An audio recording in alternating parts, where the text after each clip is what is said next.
আমি মোহাম্মদ ইদ্রিস আলী সিন্টু, সাবেক ইউনিয়ন পরিষদের মেম্বার এবং বর্তমান 4-5-6 ওয়ার্ডের মহিলা মেম্বারের স্বামী। আমার গত 16 সালে টিয়াগাছা গ্রামের এলাহি বংশের মেয়েকে আমি বিয়ে করি। আমি জানি সে খারাপ, তাকে আমি ভালো প্রস্তাব দিয়ে তাকে কোরআন শরীফের শপথ করার পরে তাকে কাজী দিয়ে রেজিস্ট্রি কাবিল জমা করে তাকে আমি বিয়ে করেছি। সে শপথ ভেঙে গত 25/2/2024 অন্য ছেলের সাথে আমার একটি বাচ্চা আছে, সে বাচ্চাকে রেখে ফিরোজ নামে এক ছেলের সাথে সে অবৈধভাবে চলে যায়। যাওয়ার পরে 1-1.5 মাস পরে তার কোনো খোঁজখবর না পাওয়ার পরে 1-1.5 মাস পরে সে ফিরে এসে থানায় অভিযোগ দিয়ে আমার ছেলেকে সে নিয়ে যায়। নিয়ে যাওয়ার পরে আমি তাকে ডিভোর্স দিয়েছি। ডিভোর্সের কাগজও আমার কাছে আছে, এবং 2 দিন আগে আমি ফেসবুকে দেখতে পারি আমার নামে এবং আমার বড় ভাইয়ের নামে বিভিন্নভাবে সে ফেসবুকে অকথ্য কথাবার্তা এবং সাবেক একটা মামলা ছিল, সে মামলা 1 বছর আগে খারিজ হয়ে গেছে সাক্ষী সাবুতে এবং সাক্ষী প্রমাণে। খারিজ হয়ে যাওয়ার পরে সেই মামলা নিয়ে অনেক প্রকারের অবন্ধ কথাবার্তা চলতেছে এবং বলতেছে সে সবকিছুই মিথ্যা। তারিখ 13 মে 2024 সোমবার সময় দুপুর 3টা, স্থান ভাদ্রাম সাতিলাপুর গাইবান্ধা। বিষয় সাবেক স্ত্রী ও তার মেয়ে কর্তৃক ষড়যন্ত্রমূলক মিথ্যা ভিত্তিহীন সংবাদ সম্মেলনের নিন্দা ও প্রতিবাদ জানিয়ে সংবাদ সম্মেলন। এই যে আমি মোহাম্মদ ইদ্রিস আলী সিন্টু, পিতা গ্রাম ভাদ্রাম, উপজেলা সাতিলাপুর, জেলা গাইবান্ধা, গত 11 মে শনিবার আমার ও আমার বড় ভাই মোহাম্মদ নজরুল ইসলাম মুন্সির নামে প্রচারিত মিথ্যা ভিত্তিহীন ও উদ্দেশ্য প্রণীত সংবাদের প্রতিবাদ জানাচ্ছি। আমার সাবেক স্ত্রী ভাদ্রাম ইউনিয়নের টিয়াগাছা গ্রামের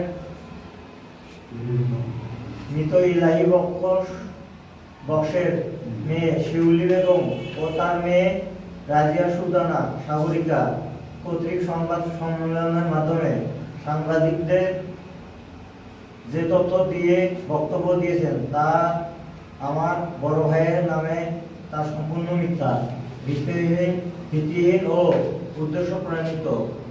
আমি এই সংবাদে তীব্র নিন্দা ও প্রতিবাদ জানাচ্ছি। আমার সাবেক স্ত্রী শিউলি বেগম আমার সংসার করাকালে অন্য পরপুরুষের সঙ্গে ভালোবাসার সম্পর্ক করে ঢাকায় চলে যাওয়ায় আমি শিউলি বেগমকে ইসলামী শরিয়া মোতাবেক ও আইনি কার্যক্রম সম্পূর্ণ করে গত 4 মার্চ তালাক প্রদান করি। তালাক প্রদানের পর থেকে সে বিভিন্ন সময়ে আমাকে ও আমার বড় ভাই নজরুল মুন্সিকে ডেকে নেয়ার ভয়ভীতি প্রদর্শন করে থাকে।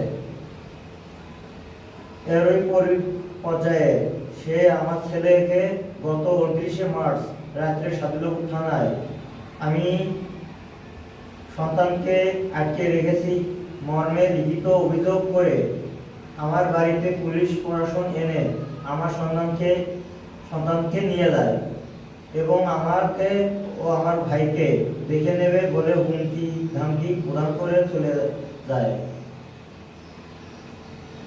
এরপর থেকে শিউলি বেগম আমার বড় ভাইকে সহ আমাদের পরিবারের সদস্যদের মামলায় ফাঁসাতে একের পর এক কৌশল অবলম্বন করে যাচ্ছে। এরই অংশ হিসাবে শিউলি বেগম ও তার মেয়ে রাজিয়া সুলতানা সাগরিকাকে আমার ও আমার বড় ভাই নজরুল মুন্সির নামে যে ধর্ষণ করার মিথ্যা অভিযোগ তুলে সাংবাদিকদের মিথ্যা তথ্য দিয়ে সংবাদ সম্মেলন করে।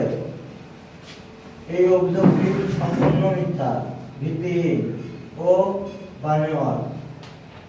আমি এই সংবাদ সম্মেলনের মাধ্যমে আমার ও আমার বড় ভাইয়ের বিরুদ্ধে প্রচারিত ভিত্তিহীন সংবাদের তীব্র নিন্দা ও প্রতিবাদ জানাচ্ছি। সেই মর্মে ষড়যন্ত্রকারীদের দৃষ্টান্তমূলক শাস্তির দাবি জানাচ্ছি। নিবেদক মোহাম্মদ ইরফান আলী সেন্টু। মিথ্যা ভিত্তিক সম্পূর্ণ জিনিসের কাগজপত্র অনুযায়ী আমি প্রমাণ দেবো। এই যে সম্পূর্ণ কাগজের ডকুমেন্ট আমার কাছে আছে। তারা যে অভিযোগগুলো দিয়েছে তার কোনো ডকুমেন্ট নাই। আমি যে মিথ্যা বলে প্রমাণ করতে পারবো বা করাবো তার ডকুমেন্ট আমার কাছে সব কিছু আছে। সব ডকুমেন্ট আমার কাছে আছে, একটার পর একটা আমি সিরিয়াল অনুযায়ী